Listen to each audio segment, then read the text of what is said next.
home that you see here behind me is one of many that the Ravenna Fire Department is working to save from structural fire. They have been here all night, and as you can see, there is so much smoke. There's ashes falling from the sky. It seems like it's a stressful situation, but the families that I spoke to in these homes told me they feel safe and they will not evacuate as long as the fire department is here.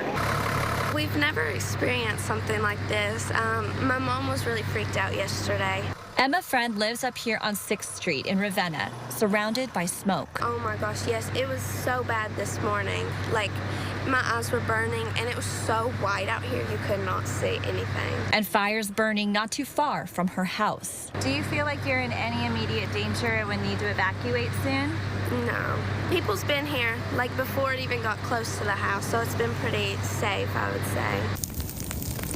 Out toward the county line, the Department of Forestry has been working to contain fires. It says more than 270 acres burned overnight between Irvin and Ravenna. Fire behavior yesterday, last night was pretty extreme. We're in a severe drought. Fuels are receptive to fire spread, trying to construct hand line and dozer line to keep the fire in check. Ravenna's Fire Chief David Harvey said the fires are small and there's no need to evacuate people from their homes right now.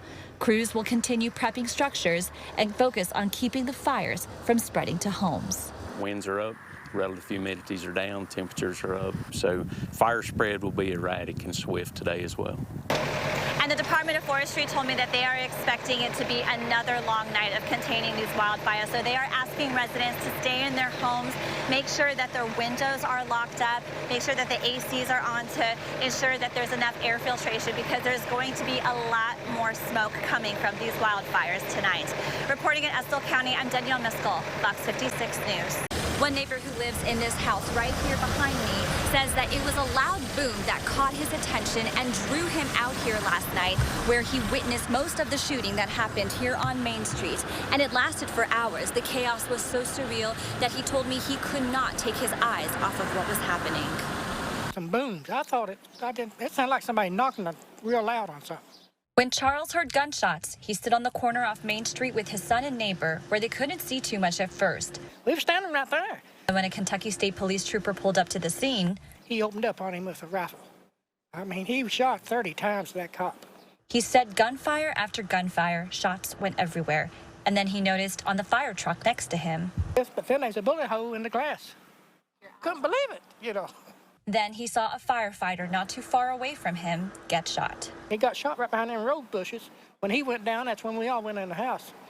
That's when it all reality set in, you know. Tears well up in Charles' eyes as he's taken back to that moment when it was time to go inside for his own safety. It's not been a full 24 hours yet, and Tammy says she's at a loss for words. I don't think it's even sank in yet. Tammy didn't know Lance Storrs personally. Just like one of your neighbors that you see out in the evenings on the street.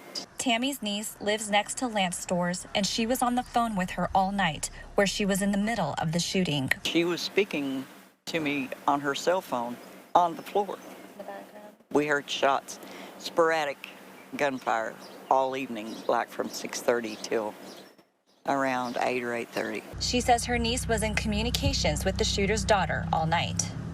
They was talking back and forth on the walkie-talkie. To who? To the little girl in the house. Yeah. And Mayor Les Stapleton has been spending the entire day setting up grief counseling in Prestonburg at the Mountain Arts Center. Reporting in Allen City, Danielle Miskell, Fox 56 News.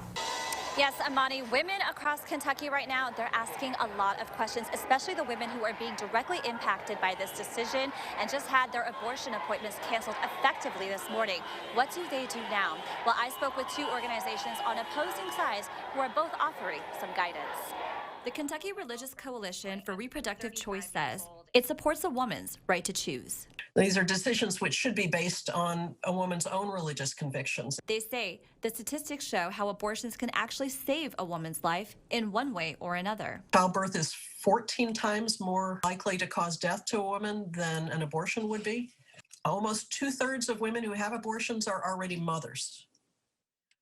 This is very often a decision that a woman is taking with her whole family in mind. Now they're worried about women having more difficulty accessing abortions and want to spread the word about resources women can still tap into here in Kentucky. The Kentucky Health Justice Network, they maintain a hotline, and you can find the phone number for their hotline on their website, A-Fund, Inc.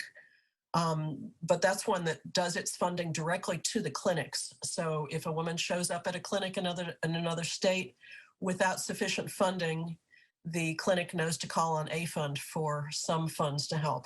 But on the other side are women standing by, wanting to comfort women considering abortions. But there are so many pregnancy care centers in every county, and they've been there all along for women who are struggling, and they've wanted to be there all along for women. They've been there in prayer. And let women know that there are ways to make it work with the fathers. You have to find a way to parent apart, but to be there, because the most important is that life. Adia says as a mother herself, she wants women to know unborn babies are precious, and there are women who can help them through the birth and possibly the adoption process.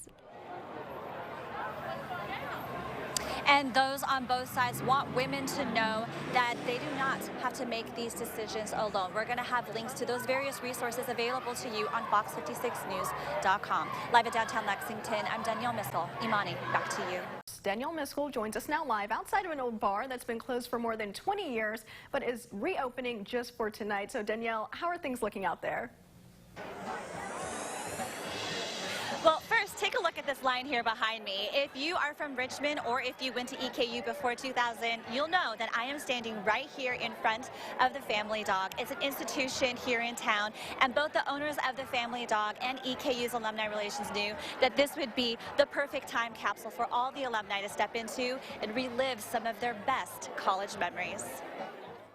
Come on in. The Family Dog still looks exactly how it did 22 years ago when it closed its doors. And the reason is because of a love story. It's hard to let go of something like that. You know, my parents met here. They've been together ever since. My mom was 20 when she met my dad here. So it's almost kind of like a time capsule. Same booths, same dance floor, same vinyls, same all-staff pictures. One of the things that makes the Dog so different is they had a really great staff. A good chunk of the staff were EKU students, and the Family Dog was like a second home. That's what EKU's Alumni Engagement Committee realized at the last homecoming.